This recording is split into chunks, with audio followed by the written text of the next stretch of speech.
Hi అండి, అందరూ ఎలా ఉన్నారు? ఈరోజు వీడియోలో అయితే నేను ఇప్పుడు శ్రీరంగంలో ఉన్న శ్రీ రంగనాథ స్వామి ఆలయ దర్శనం అయిపోయిన తర్వాత అదే రోజు ఇక్కడి నుంచి అంటే రంగనాథ టెంపుల్ దగ్గర నుంచి 2 కిలోమీటర్ల దూరంలో ఉన్న జంబుకేశ్వర ఆలయానికి అయితే వెళ్తున్నాము. ఆటోలో వెళ్తున్నామండి.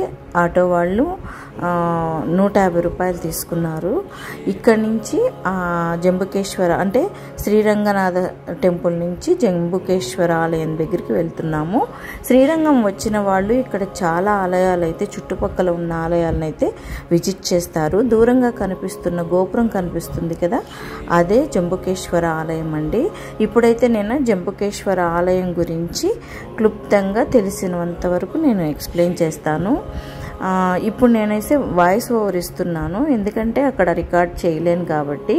అయితే మాకు లోపల అయితే దేవుడి దగ్గర కానీ అక్కడ అంత ఫ్రీగా అయితే వీడియో తీయడానికి వీల్లేదని చెప్పారు. స్ట్రిక్ట్లీ ప్రొహిబిటెడ్ అనమాట. కెమెరా కానీ ఫోన్ కానీ ఫొటోస్ ఎనీథింగ్ అనమాట షూట్ చేయడానికి లేదు, అలాగే ఫొటోస్ తీసుకోవడానికి కూడా లేదు. ఇక్కడ కూడా దాదాపు చాలామంది పీపుల్ పాటిస్తున్నారు. సో నేనైతే కొంతవరకు మాత్రమే, ఎంతవరకు అలా ఉందో అంతవరకు షూట్ చేశాను. అది అంతవరకు మీకు క్లియర్గా చూపిస్తాను. ఇప్పుడైతే మనము ఆలయం గురించి తెలుసుకుందాము. జంబుకేశ్వర ఆలయము పంచభూత క్షేత్రాలలో 2వది. ఇది జలలింగం అన్నమాట. ఇక ఈ ఆలయానికి ఆ పేరు ఎలా వచ్చింది అంటే, ఇక్కడ ఎక్కువగా జంబు వృక్షాలు ఉండేవట. దానివల్ల ఈ ఆలయానికి జంబుకేశ్వర ఆలయం అనే పేరు వచ్చింది. జంబు వృక్షాలు అంటే తెల్లనేరుడు చెట్టు అని చెప్తున్నారు. ఇక స్థల పురాణానికి వస్తే చూసారు కదా, ఇక్కడ చెప్పుల స్టాండ్ కూడా ఉందన్నమాట. ఇక్కడ వరకు వెహికల్స్ కూడా అలా ఉంటాయి, ప్రాకారాలు ఉన్నాయి. అన్నీ నేను వివరంగా ఈ టెంపుల్స్ గురించి అయితే చెప్తాను. ఇక్కడి నుంచి మనం లోపలికి ఎంటర్ అవ్వాలి. ఇది పెద్ద మండపం ఉంటుంది. ఎంట్రన్స్లో రాజగోపురం దాటి ముందుకు వస్తే పెద్ద గోపురం మండపం ఉంటుంది. ఆ మండపం దాటిన తర్వాత నుంచి కెమెరా నాట్ అలౌడ్. ఎంట్రన్స్లోనే మనకి బోర్డు అయితే పెట్టుంటారు. ఫొటోస్ని మనం కెమెరా ఏమున్నా ఫొటోస్ అంటే ఫోన్లు కెమెరాలు ఏమున్నా కానీ అక్కడ సబ్మిట్ చేసేసి టోకెన్ ఇస్తారు, వాళ్ళు తీసుకోవాలన్నమాట. టెంపుల్ స్వామి దర్శనం అయిపోయిన తర్వాత మనం ఫోన్ తీసుకున్నాక లోపల కొంత మేరకు వరకు అలౌ చేస్తారు. అక్కడ మనం ఫొటోస్ అవి తీసుకోవచ్చు. ఇది ఎంట్రన్స్ అన్నమాట. లోపలికి వెళ్తే గోపురం చూసారా ఎలా కనిపిస్తుందో. ఆ స్వామివారు ఇలా ఉంటారు. జంబుకేశ్వర స్వామి అమ్మవారు ఇలా ఉంటారనమాట. ఇక లోపల వ్యూ అయితే ఇలా ఉంటుంది. నేను తీసినంత వరకు మీకు చూపిస్తాను.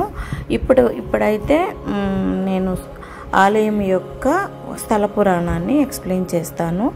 ఈ స్థల పురాణంలో 2 కథలు ఉన్నాయన్నమాట. ఇతిహాసాల ప్రకారం 2 కథలు ఉన్నాయి. ఒకటి వచ్చి ఇక్కడ జంబుడు అనే ఒక ఋషి ఇక్కడ నివసిస్తుండేవాడు. ఆ ఋషి అత్యంత శివభక్తుడు అనమాట. శివుణ్ణి పూజించందే మంచి నీళ్ళు కూడా తాగేవాడు కాదనమాట. అయితే కాలక్రమంగా గడుస్తున్న కొద్దీ శివుణ్ణి ప్రత్యక్షంగా పూజించాలనే కోరిక అతనికి కలిగింది. ఆయన తపస్సు చేసినప్పుడు శివుడు ప్రత్యక్షమయ్యి తపస్సుకి మెచ్చి ప్రత్యక్షమై వరం కోరుకోమంటే అప్పుడు ఆయన అడిగారు, ప్రత్యక్షంగా నిన్ను పూజ చేసుకోవాలి అంటే ఇలా విగ్రహ రూపంలో కాకుండా డైరెక్ట్గా నిన్ను పూజ చేయాలి అని కోరుకున్నప్పుడు శంకరుడు అంగీకరించాడంటే ఒప్పుకున్నాడు. అయితే లింగ రూపంలో ఇక్కడ వెలసి నువ్వు జంబు అనే వృక్షం రూపంలో నన్ను ఎప్పుడు పూజిస్తూ ఉంటావు అని వరం ఇచ్చి అదృశ్యమైపోయాడంట. అందుకని ఇక్కడ జంబుడు అనే అతను ఇక్కడ జంబు అనే వృక్షంతో వెలసి ఇక్కడ స్వామివారిని లింగ రూపంలో అర్చన చేస్తూ ఉంటాడు అనేది ఒక కథ అన్నమాట. అయితే నిజంగానే ఇక్కడ ఆలయం చుట్టుప్రక్కల మొత్తం జంబు వృక్షాలు అయితే ఉంటాయి. ఇక 2వ కథలోకి వస్తే ఇక్కడ స్వామివారిని ఏనుగు సాలెపురుగు పోటీ పడి పూజించేవంట. మనకి ఆల్రెడీ ఆంధ్రాలో కాళహస్తి కూడా స్థల పురాణంలో కూడా ఇదే కథ ఉంది కాబట్టి మీకు తెలిసే ఉంటుంది. సాలెపురుగు, ఏనుగు అలాగే పాము కాళహస్తి, శ్రీకాళహస్తి అని అందుకే ఆ పేరు వచ్చింది. అదేవిధంగా ఇక్కడ కూడా అలా జరిగిందంట. ఇకపోతే ఈ జంబుకేశ్వరము పవిత్రమైన కావేరీ నది ఒడ్డున ఉంది. స్థానికులు ఈ నదిని పొన్ని అని పిలుస్తారనమాట. చాలా బాగా, అంటే ఇక్కడ చుట్టుపక్కల వాతావరణం కానీ చాలా బాగుంటుంది.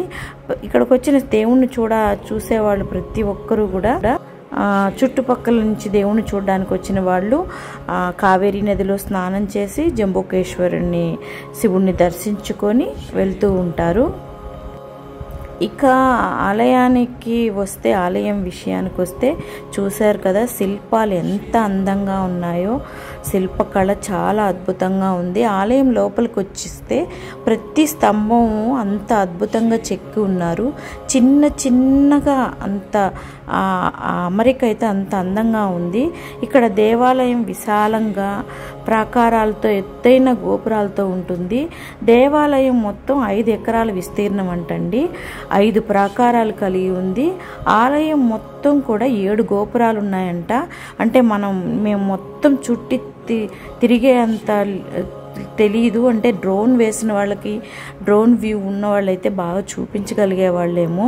మాకు అంత క్లియర్గా షూట్ చేయలేకపోయాము.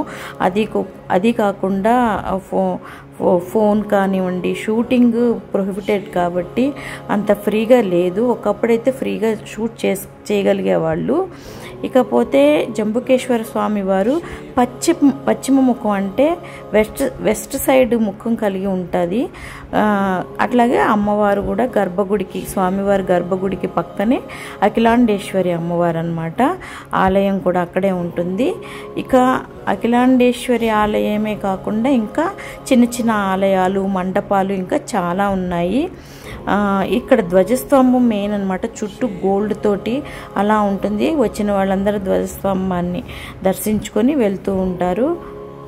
ఇక ఈ జంబుకేశ్వర ఆలయంలో గర్భగుడిలో ప్రాముఖ్యం ఏమిటి అంటే, ఆలయము జంబుకేశ్వరుడు అని పేరుతోటి లింగ రూపంలో ఉంటారు. అయితే ఈ లింగ రూపం నీటితో నిర్మితమైంది అని చెప్తున్నారు. కానీ అంటే నీటిలో లింగం ఉండదు. కాకపోతే లింగం మీద ఒక తెల్లని గుడ్డని కప్పి అలా తర్వాత తీసేసి మళ్ళీ ఆ గుడ్డని కానీ పిండితే నీరు కారుతుందంట. అంటే ఆ వస్త్రం నుంచి నీరు వస్తాయంట. అంటే వాటరు నెమ్ము పుట్టుకుంటూ వస్తుంది. ధారాపాతంగా వాటర్ రాదు. కానీ అది కప్పి కొంచెం సేపు అయిన తర్వాత తీసి మళ్ళీ పిండితే వాటర్ వస్తుంది. మళ్ళీ కప్పి కొంచెం సేపు అయి మళ్ళీ తీస్తే వాటర్ వస్తూ ఉంటుందన్నమాట. అందుకే జలలింగం అంటారు. ఇట్లా ఆ స్వామివారి లింగం నుంచి వాటర్ వస్తూ ఉంటుంది. ఇప్పుడు ఇది బయట సైడ్ అండి. గోపురాలు, మండపం చూశారు కదా ఎంత బాగుందో. చారిత్రక ఆధారాల ప్రకారం అయితే ఈ ఆలయం శ్రీరంగంలో ఉన్న రంగనాథేశ్వర ఆలయం కన్నా పురాతనమైన ఆలయం అని చెప్తున్నారు. క్రీస్తు 11వ శతాబ్దంలో చోళరాజులు ఈ ఆలయాన్ని నిర్మించారట. ఆ నిర్మాణ శైలి కానీ, ఆ శిల్పాలు విధానం కానీ, చెక్కిన విధానం కానీ అంతా చోళుల కాలం నాటిదని చెప్తున్నారు. అయితే ఆ తర్వాత కాలంలో, చోళుల తర్వాత కాలంలో పల్లవ రాజులు, పాండ్యులు, విజయనగర సామ్రాజ్య రాజులు వీళ్ళంతా ఆలయ స్వామిని ధూపదీపాలతోటి క్రమేపీ వాళ్ళ తర్వాత వచ్చిన వాళ్ళంతా ఆలయ అభివృద్ధిని అయితే చేశారంట. ఆలయం అయితే చాలా బాగుంటుంది స్వామిని దర్శించుకుంటే. అయితే ఇప్పుడు పంచభూత క్షేత్రాల్లో జలలింగం అనేది ఈ జంబుకేశ్వర ఆలయం అన్నమాట. వచ్చిన వాళ్ళు, శ్రీరంగం వచ్చిన వాళ్ళు చుట్టుపక్కల ఏమేమి ఉన్నాయో చూసుకొని విజిట్ చేసి వెళ్ళండి. ఇప్పుడు మేమైతే రిటర్న్లో ఉన్నాము, వెళ్ళిపోతున్నాం. అంటే ఆలయం దర్శించుకొని తిరిగి వెళ్ళిపోతున్నాం. ఖచ్చితంగా వీడియో చివరి వరకు చూడండి. లోపల స్వామి ఎలా ఉంటారు అనేది పిక్చర్ మాత్రం పెట్టాను. ఇది స్వామివారి రథం అన్నమాట. మీరు ఇక్కడికి వస్తే మాత్రం శ్రీరంగం చుట్టుపక్కల ఉన్న ప్లేసులన్నీ విజిట్ చేసి వెళ్ళండి. వీడియో అయితే చివరి వరకు చూసినందుకు థ్యాంక్ యూ సో మచ్. మేము కూడా ఆటో బుక్ చేసుకున్నాము, ఆటో వస్తుంది, మేము కూడా రిటర్న్ తిరిగి వెళ్తున్నాము. ఇక్కడి నుంచి మేము నెక్స్ట్ రాక్ ఫోర్ట్ అనేది ఒకటి ఉందంట, కొండ మీద ఆలయం ఉంటుంది. మేము అక్కడికి వెళ్తున్నాము, అది కూడా నెక్స్ట్ వీడియోలో పెడతాను. వీడియోలో అయితే ఖచ్చితంగా ప్రతి వీడియో ఫాలో అవ్వండి. వీడియోని చివరి వరకు చూడండి, లైక్ చేయండి, కామెంట్ చేయండి.